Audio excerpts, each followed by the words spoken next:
नमो नमः मित्राणि सादरं वंदनानि अभिनंदनानि च। एहि मित्र संस्कृतं पठामः। संस्कृत भाषा शिक्षणस्य आभासीय कक्षायां पुनः भवतां सर्वेषां स्वागतम् अभिनंदनं च। मित्रों, कैसे हैं आप लोग? विश्वास है आप स्वस्थ होंगे, सानंद होंगे और माता सरस्वती की उपासना में लगे होंगे। कई मित्रों ने दूरभाष पर ये बताया कि संस्कृत बड़ा कठिन है। संस्कृत को सरल किया जाए।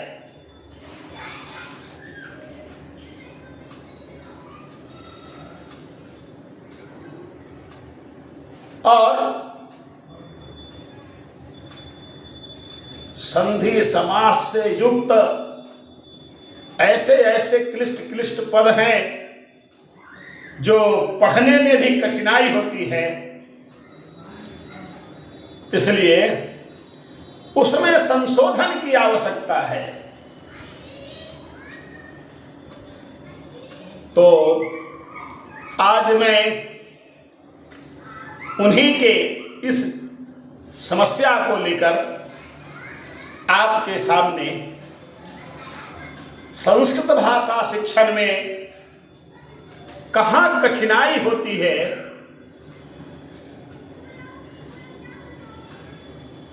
ये आपके सामने रखने वाला हूं। तो सबसे पहले मैं ये कहना चाहूंगा कि संस्कृत में कठिनाई जिन्होंने संस्कृत नहीं सुना है उनको होती है। जिन छात्रों ने अपने शिक्षक के मुख से संस्कृत संभाषण नहीं सुना, संस्कृत ध्वनि निकलती हुई उन्हें सुनाई नहीं दी उन्हें, यही कारण है कि ऊंची ऊंची उपाधियां प्राप्त कर लेने के बाद भी वे संस्कृत बोलने में संकोच करते हैं। उनके मुख से संस्कृत भाषा निश्चित नहीं हो पाती है। कई लोग कहते हैं कुछ समझता तो हूं लेकिन बोल नहीं पाता। तो आज इन्हीं सारी समस्याओं को लेकर मैं आपके सामने विषय रखने वाला हूं। ये जो छात्रों के सामने कठिनाई है, ये शिक्षण पद्धति के कारण है। अब तक की जो शिक्षण पद्धति रही उसके कारण हुआ है। आप चिंतन करिए,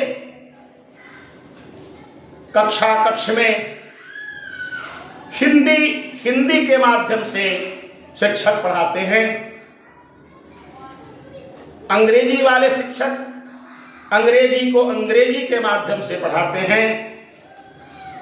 अन्य भाषा भाषी बांग्ला जानने वाले जो शिक्षक हैं वो बांग्ला भाषा की पढ़ाई बांग्ला भाषा में ही होती है, कन्नड़ भाषा में। और मलयालम जो केरल में प्रचलित है वो मलयालम भाषा में ही उन्हें पढ़ाया जाता है। तमिलनाडु तेलुगु में ही पढ़ाते हैं। तो एक संस्कृत ही ऐसी भाषा है जो बीच के कालखंडों में लोगों ने अनुवाद के माध्यम से पढ़ाना आरंभ किया और उसी का एक परिणाम है कि हमारे छात्र लंबी उपाधियां प्राप्त करने के बाद भी, ऊंची ऊंची उपाधियां प्राप्त करने के बाद भी संस्कृत बोलने में संकोच करते हैं। तर्हि आगच्छन्तु मित्राणि, संस्कृतेन संभाषणं कुर्मः। संस्कृत भाषायाः का परिभाषा? भासते इति भाषा, भासते इति भाषा। यदि न भासते तर्हि भाषायाः भाषात्वं न स्थास्यति। अतएव संस्कृतेन संभाषणम् आवश्यकम्। भाषा शिक्षणस्य विधयः सन्ति। यदि तया विधिना भाषायाः शिक्षणं कुर्मः तर्हि निश्चयेन छात्राः न केवलं संस्कृतम् अवगन्तुं शक्नुवन्ति, अपितु धाराप्रवाहरूपेण वक्तुमपि समर्थाः भविष्यन्ति। मित्रों, ये जो मैं बोल रहा हूँ ये सरल वाक्य का ही प्रयोग है, क्योंकि भाषा की परिभाषा ही है कि भासते इति भाषा। अर्थात जिस भाषा को हमने सीखा है उस भाषा में बोलना, उस भाषा में अपने विचारों की अभिव्यक्ति करना, यह आवश्यक है। तो आज संस्कृत भाषा शिक्षण में हम आइए कुछ आगे बढ़ते हैं, आपकी समस्याओं के समाधान में लगते हैं। तो आज का जो विषय है संस्कृत भाषा शिक्षणम।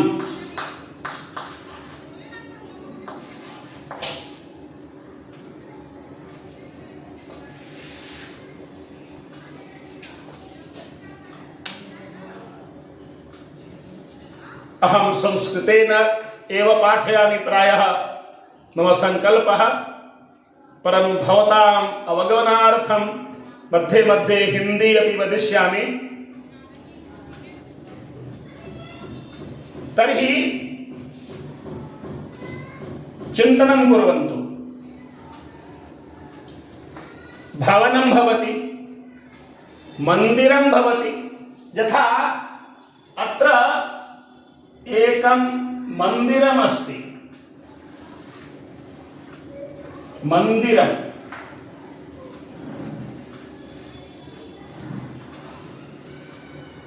अत्र मन्दिरम् अत्र देवः कः? तो अत्र तु वाग्देवी भाषारूपेण विराजमाना अस्ति। ये भाषा इस मंदिर में देवता के रूप में विराजमान है, किंतु इस मंदिर तक जाने के लिए सीढ़ियां बनी हुई है।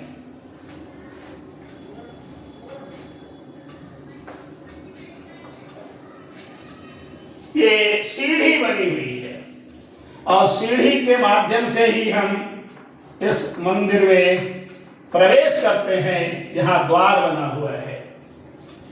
तो ये है पहली सीढ़ी, ये है दूसरी सीढ़ी, ये है तीसरी सीढ़ी और ये है चौथी सीढ़ी। मान लिया जाए इन 4 सीढ़ी के बाद हम सीधे मंदिर के गर्भगृह में प्रवेश कर जाते हैं।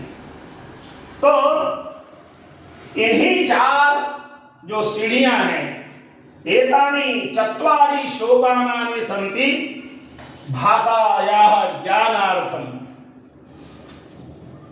तो ये 4 सोपान हैं। इन चारों का नाम है सीढ़ी की चारों जो हैं इनका नाम है, पहला का नाम है श्रवणम, और जो दूसरी सीढ़ी है इसका नाम है भाषणम, और तीसरी जो सीढ़ी है इसका नाम है पठनम, और चौथी जो सीढ़ी है उसका नाम है लेखनम। तो ये 4 सीढ़ियां हैं। आज अभी वर्तमान में राष्ट्रीय शिक्षा नीति आने के बाद कुछ शिक्षण पद्धति में बदलाव भी हुआ है, लेकिन अभी भी अधिकांश शिक्षक जब कक्षा में जाते हैं तो छात्रों से कहते हैं, बच्चों अपनी कॉपी कलम निकालो और मैं बोर्ड पर लिख रहा हूं, लिखो। तो ये जो पद्धति है यही भाषा को विकसित नहीं होने देती है।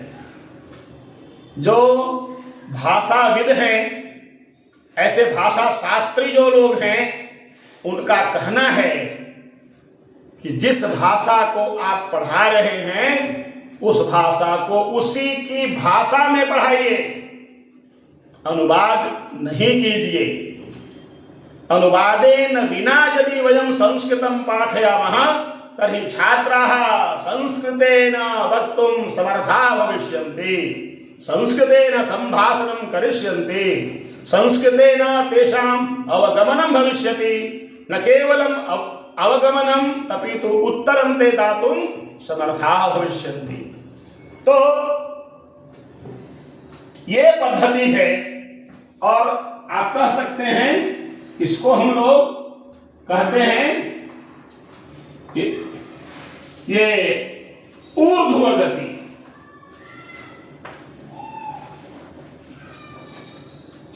ऊर्ध्व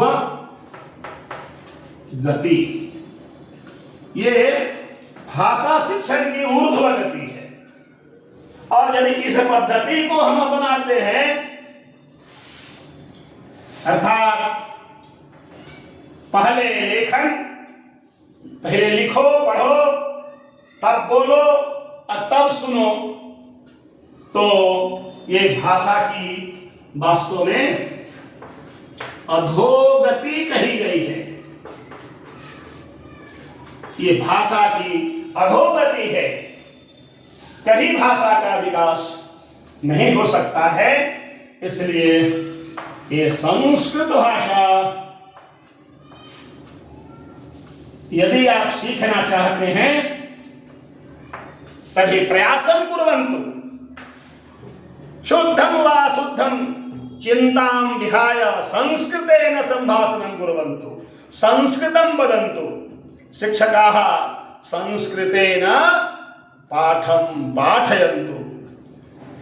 तो जब हमारे शिक्षक संस्कृत को संस्कृत के माध्यम से पढ़ाने लगेंगे तो निश्चित रूप से ये भाषा विकसित होगी, और इस पद्धति को अपनाएंगे तभी विकास होगा। आप छोटे छोटे बच्चों को लीजिए, वे लिखना नहीं जानते हैं, पढ़ना नहीं जानते हैं, उन वर्णों को नहीं पहचानते हैं, उन्हें वर्ण ज्ञान नहीं है, किंतु मातुः क्रोडे उपविश्य मात्रा यद शिक्षणं भवति तेन तस्य ज्ञानवर्धनं भवति, ते वक्तुं पारयन्ति। माँ उन्हें छोटे छोटे शब्द सुनाती है, चा चा, दा दा, मां, का, ऐसे जो शब्द हैं बार बार पिताजी को दिखलाकर, दादी को दिखलाकर, दादाजी को दिखलाकर, चाचा जी को दिखलाकर वो संबंध को बताती है और वो बालक देखता है, सुनता है, देखता है, सुनता है, देखता है और फिर धीरे धीरे उसके मुंह से जब वाणी प्रस्फुटित होती है वही बोलता है माँ, माँ, माँ, दादा, काका। तो ऐसे शब्द वो सीखता है। कैसे सीखा? सुन करके सीखा। इसलिए पहला जो सोपान है श्रवण, ये अनिवार्य है। छात्रों को सुनाना आवश्यक है। उन्हें सुनाइए, तब जाकर के उनकी वाणी शुद्ध होगी। सुनाते समय सावधानी भी आवश्यक है। यदि आपकी भाषा अशुद्ध होगी तो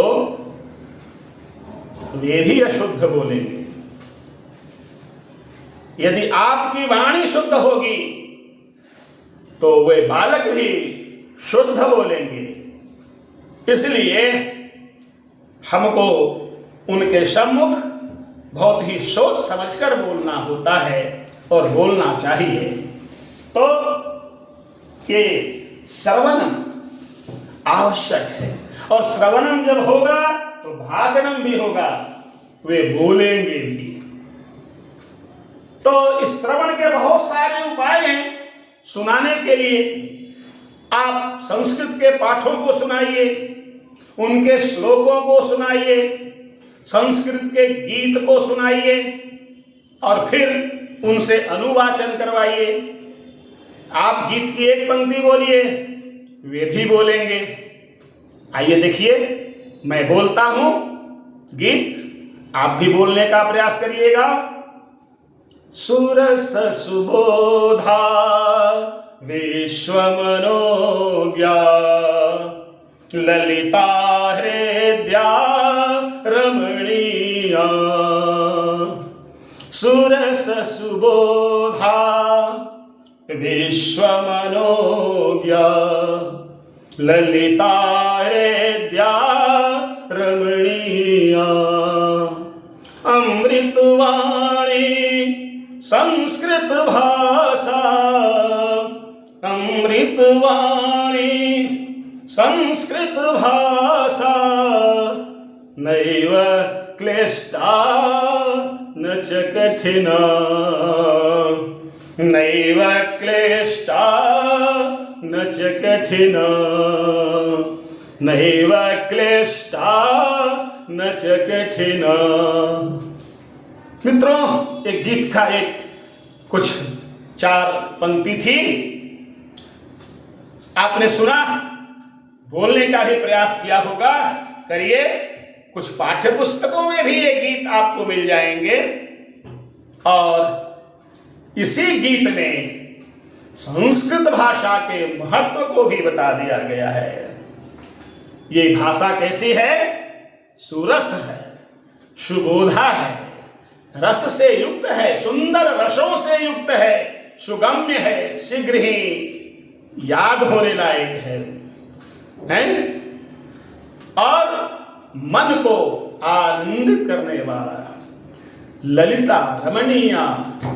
ऐसी ये भाषा है, अतीव सरला, मधुर मंजुला, अत्यंत ही मृदु है, मधुर है, सरल है।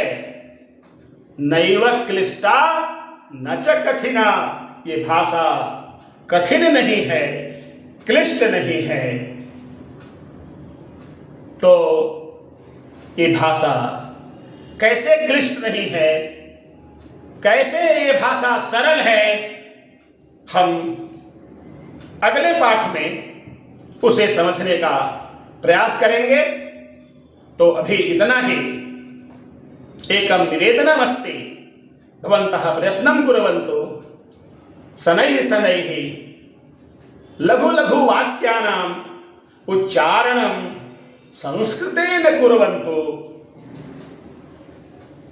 और ये बात मेरी अच्छी लग रही हो तो हमारे इस वीडियो को लाइक करिए और कमेंट करिए, सब्सक्राइब करिए और साथ ही अपने मित्रों को शेयर कीजिए ताकि यह ज्ञान का प्रसार वहाँ तक पहुँचे। तो कल फिर मिलते हैं इसी विषय को लेकर के। तब तक के लिए नमो नमः। पूर्णविरामः।